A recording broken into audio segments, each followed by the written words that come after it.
Imagina la escena. Es diciembre de 1945. Un campesino egipcio está buscando fertilizante. No. Cerca de unos acantilados, en Jabal al-Tarif, y de repente su azada golpea algo duro. Y no era una roca, para nada. Es una jarra de cerámica enorme, sellada. El hombre, claro, la rompe esperando encontrar oro, pero dentro se encuentra, algo increíble. 13 libros de papiro encuadernados en cuero, que llevaban ocultos 1600 años. Un tesoro muchísimo mayor que el oro, desde luego. Ese hallazgo, la biblioteca de Nag Hammadi, contenía uno de los textos más explosivos y enigmáticos de todo el cristianismo primitivo, el Evangelio de Tomás. Para el análisis de hoy hemos estado sumergidos en un informe de investigación impresionante que desmenuza este Evangelio por completo. La misión es entender qué es este texto, por qué es tan radicalmente diferente a los evangelios que conocemos y qué nos revela de una visión del cristianismo que, fue deliberadamente silenciada. Es que lo primero que hay que entender es que esto no es una narración, no es la vida de Jesús. Aquí no hay Belén, no hay milagros, ni crucifixión, ni resurrección, nada de eso. Entonces, ¿qué es? Es una colección. 114 dichos secretos que se le atribuyen a él, y arranca además con una promesa que te deja sin aliento. Quien encuentre la interpretación de estas palabras no gustará la muerte. Esa frase es de una potencia increíble, casi una provocación. Hay que meterse de lleno aquí. Lo primero que te golpea al leerlo, incluso antes de entrar en el contenido, es el formato. No es una biografía, es una lista de frases, una detrás de otra. Jesús dijo, y a continuación un aforismo, una parábola corta, un diálogo enigmático. Es desconcertante, la verdad. Totalmente, pero esa estructura es una de las claves de su importancia. A ver, durante más de un siglo los académicos habían teorizado sobre la existencia de algo que llamaban la fuente Q. Q de Quelle, fuente en alemán, ¿no? Eso es.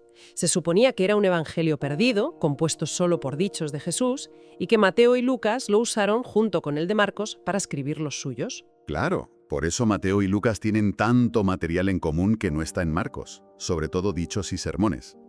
Pero siempre fue una teoría, una reconstrucción. Exacto, era un fantasma académico.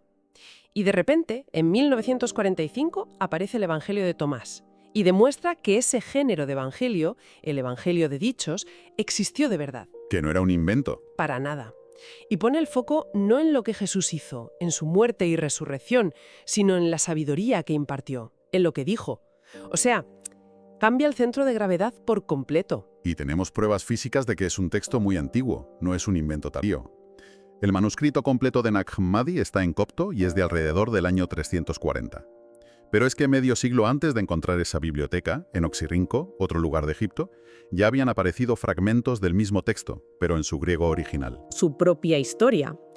Uno de ellos, el papiro Oxirrinco 654, está escrito en el reverso de una lista de mediciones de terrenos. Vamos, un documento de un agrimensor. O sea, que no era un libro sagrado de altar guardado con reverencia. No, era más bien como si alguien hubiera cogido un papel de la oficina para apuntar algo importante. Una copia de uso personal. Justo. Y hay más. Otro fragmento, el 655, está escrito en un rollo, no en un códice, que era el formato libro. Un momento. Eso del rollo me llama la atención. Tengo entendido que los primeros cristianos adoptaron el códice, el formato libro, casi como una seña de identidad, ¿no? Para diferenciarse de la tradición judía del rollo y porque era más práctico para buscar pasajes. Has dado en el clavo. Usar un rollo suena casi anticuado o quizá deliberadamente diferente. Esa es una de las interpretaciones más potentes. Podría indicar que quien lo poseía no lo veía como sagrada escritura al mismo nivel que los otros evangelios, sino quizá más como un texto de sabiduría más cercano a la filosofía. Nos muestra que el texto circulaba de maneras muy diversas. Toda esta batalla académica sobre si es del siglo I o del II es apasionante, pero al final lo que importa es por qué se pelean. ¿Qué ideas contiene este evangelio para que su fecha sea tan crucial? ¿Qué es lo que lo hace tan incendiario? Aquí es donde entramos en el verdadero campo de batalla. La fecha lo cambia todo. Si es un texto muy temprano, de los años 50 o 60, podría contener dichos de Jesús más puros y antiguos que los propios evangelios canónicos. Sería una ventana directa al Jesús histórico. ¿Pero si es tardío? ¿Del siglo II? Entonces se podría ver como una reinterpretación gnóstica, una desviación posterior. Y los que defienden que es muy antiguo tienen argumentos que parecen muy sólidos. Potentísimos. Por ejemplo, la cristología, o sea, cómo se refieren a Jesús. En Tomás, casi siempre es Jesús, a secas. Apenas se usan títulos como Cristo o Señor o Hijo del Hombre, que ya en las cartas de Pablo de los años 50 y en los canónicos son absolutamente centrales. Apunta a una teología muy de los primeros días, ¿no? Exacto. De antes de que se desarrollara toda esa idea de Jesús como figura divina con mayúsculas. Y también las parábolas. La del sembrador, por ejemplo. En Tomás es increíblemente escueta. La cuenta y ya está. En Marcos se cuenta la misma parábola y luego viene una larguísima explicación alegórica. Las semillas, la palabra, los pájaros son Satanás. Hay una regla en la crítica de textos que dice que la versión más simple suele ser la más antigua. Las explicaciones se suelen añadir después. Claro. Precisamente. Por todo esto, un grupo muy influyente de académicos, el Jesus Seminar, lo considera un quinto evangelio, una fuente independiente y de primerísimo nivel. Pero claro, luego llega el otro bando y te pone sobre la mesa pruebas que te hacen dudar de todo. Sostienen que es un texto de mediados del siglo II, escrito mucho después. Su argumento principal es teológico. Dicen que el texto respira un ambiente que no es el del judaísmo del siglo I, sino el del gnosticismo del siglo II. Hay un cierto desprecio por el mundo material, por el cuerpo. El dicho 56 es brutal. Quien ha encontrado el mundo, ha encontrado un cadáver. Y el dicho 80, quien se ha hecho rico, que reine, y quien tiene poder, que renuncie. Es un ascetismo muy radical. Y luego está la prueba que a mí me parece más fascinante, la de las huellas dactilares lingüísticas, la teoría de la fatiga editorial de Mark Goodacre. Es un trabajo de detective textual brillante, vamos. Goodacre sostiene que el autor de Tomás no escribía de memoria, sino que tenía delante los evangelios de Mateo y Lucas y los estaba, digamos, reescribiendo, combinando. Y en el proceso a veces se fatigaba y cometía errores que delatan sus fuentes. El ejemplo que se suele citar es el del dicho 54. Bienaventurados los pobres, porque vuestro es el reino de los cielos. Exacto. A ver, analicemos la frase.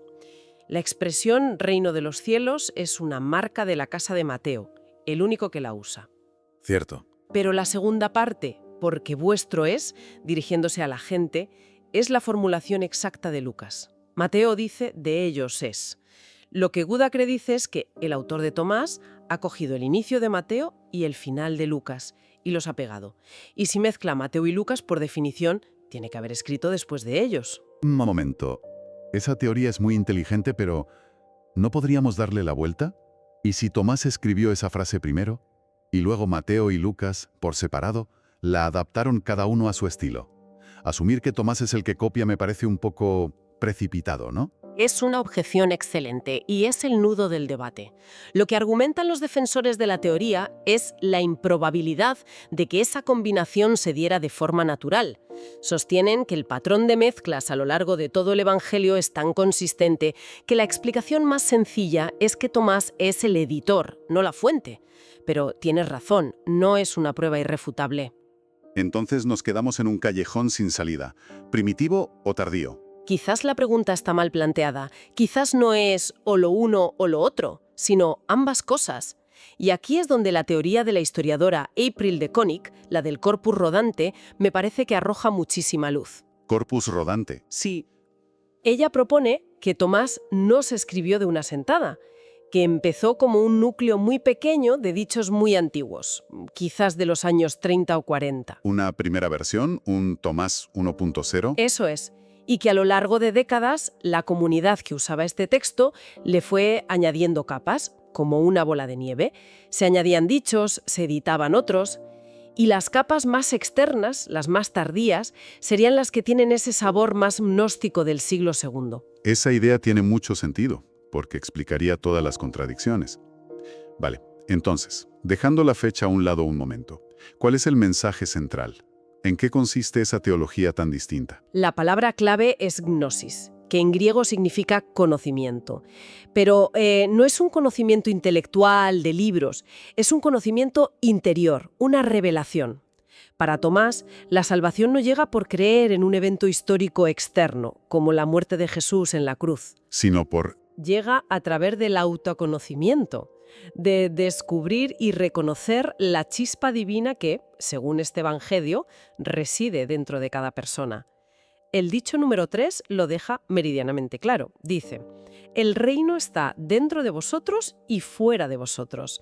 Cuando lleguéis a conoceros a vosotros mismos, entonces seréis conocidos.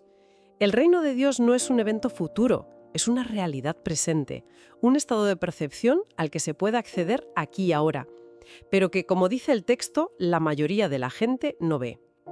Y el objetivo espiritual es alcanzar la unidad. El texto usa la palabra griega monakos, que se suele traducir como solitario, pero que realmente significa unificado, hecho uno. Ah, interesante. El famoso dicho 22 dice que se entrará en el reino cuando hagáis de los dos uno, lo de dentro como lo de fuera, y lo masculino y lo femenino una sola cosa. Se trata de trascender todas las dualidades. Y esa idea nos lleva de cabeza al dicho más controvertido de todo el texto, el 114, el último. Pedro le dice a Jesús que María Magdalena debería irse, porque las mujeres no son dignas de la vida. Y Jesús responde algo, bueno, desconcertante. Mucho. Mira, yo mismo la guiaré para hacerla varón, porque toda mujer que se haga varón entrará en el reino de los cielos. Leído hoy, esto suena terriblemente misógino. Leído literalmente, y desde nuestra perspectiva del siglo XXI, es indefendible. Pero si nos sumergimos en el contexto filosófico de la antigüedad, el significado cambia por completo. A ver, en el pensamiento de la época, las categorías masculino y femenino se usaban a menudo como metáforas. ¿Metáforas de qué? Femenino se asociaba con lo material, el cuerpo, las pasiones, lo cambiante. Masculino, en cambio, representaba el espíritu, el intelecto, lo inmutable. O sea que hacerse varón no tendría nada que ver con un cambio biológico. Sería una metáfora para decir alcanzar la perfección espiritual. Exactamente. Es un lenguaje simbólico para hablar de trascender las ataduras del cuerpo, consideradas femeninas, para alcanzar un estado espiritual puro, considerado masculino. Paradójicamente, lo que hace el texto es defender a María Magdalena. Jesús afirma que ella puede alcanzar el nivel espiritual más alto. Es un cambio de paradigma total, incluso en la práctica religiosa. El dicho 14 es dinamita pura. Si ayunáis, engendraréis pecado. Si oráis, seréis condenados. Si dais limosna, haréis mal a vuestros espíritus. Está atacando los 3 pilares de la piedad. Y es muy significativo que el Padre Nuestro, la oración cristiana por excelencia, no aparezca ni una sola vez. Claro, es que eso es revelador. La conexión con lo divino, según Tomás, es interna, directa. No está mediada por rituales. Te dice, no necesitas un sacerdote, no necesitas un templo. La búsqueda es tuya. Se entiende por qué esto era tan peligroso para la estructura eclesiástica que se estaba formando. Claro, una iglesia organizada necesita comunidad, ritos, jerarquía. Y Tomás parece decir que todo eso es secundario. ¿Cómo reaccionó esa iglesia, la que sentaba las bases de la ortodoxia? Hay una teoría fascinante de la historiadora Elaine Pagels que sugiere que el Evangelio de Juan fue escrito en parte como una refutación directa a la teología de Tomás. Me estás diciendo que hay una especie de batalla teológica codificada entre los evangelios, un diálogo polémico a través de los textos. Precisamente. Es una hipótesis, pero muy sugerente. Piensa en esto. Tomás dice que la luz divina está dentro de cada persona. La democratiza. ¿Y qué dice el Evangelio de Juan? Una y otra vez, yo soy la luz del mundo. Exacto. Jesús es la única luz. La salvación no viene de mirar hacia adentro, sino de creer en Él, en la figura externa. Es una recentralización de la autoridad. Y el personaje del apóstol Tomás en el Evangelio de Juan. Tomás el incrédulo, el que necesita ver las heridas para creer. Justo. Pagel sugiere que esa caracterización podría ser una caricatura polémica de los cristianos de la tradición de Tomás. Mientras ellos defendían un conocimiento interior, Juan los retrata como gente que depende de la evidencia física. Es una forma de decir, vuestra fe es inferior a la nuestra, y al final, esta batalla la ganó un bando. El texto de Tomás fue prohibirlo. Me imagino a ese monje, a la luz de una vela, decidiendo enterrar esos textos en vez de quemarlos. Es un acto de rebeldía increíble. Es un pensamiento abrumador. Y sí, la supresión fue explícita. Padres de la Iglesia como Orígenes, en el siglo III, ya lo mencionan como un texto herético. Pero el golpe de gracia fue probablemente la famosa Carta Pascual de Atanasio, el obispo de Alejandría, en el 367. ¿Qué decía esa carta? Pues establecía por primera vez la lista de los 27 libros del Nuevo Testamento que conocemos hoy, el canon, y ordenaba que todos los demás libros, los apócrifos y secretos de los herejes, fueran destruidos. Esa orden es, casi seguro, lo que llevó a esos monjes a esconder su biblioteca en la jarra. Así que, resumiendo, lo que tenemos es un texto que nos presenta a un Jesús muy diferente. No tanto un Salvador que muere por nuestros pecados, sino un maestro de sabiduría, un guía espiritual que habla en acertijos, para despertar la divinidad que todos llevamos dentro. El Evangelio de Tomás destroza la idea de que el cristianismo primitivo fue un movimiento monolítico. Lo que nos muestra es un ecosistema de ideas vibrante, diverso y a menudo enfrentado. Representa una memoria alternativa, una forma de ser cristiano que fue suprimida. El texto empieza con una promesa y termina con una instrucción. El dicho 2 nos deja esta tarea. El que busca, que no deje de buscar hasta que encuentre, y cuando encuentre se turbará, y cuando se haya turbado se maravillará y reinará sobre el todo. El texto te da los enigmas, pero no las soluciones, y esto nos lleva a una última reflexión. ¿Y si el objetivo final del Evangelio de Tomás no fuera tanto encontrar las respuestas, sino convertir el propio acto de búsqueda en el camino espiritual? ¿Y si la clave no está en la llegada, sino en la búsqueda misma? ¿Si la búsqueda del sentido fuera en sí misma el sentido de todo?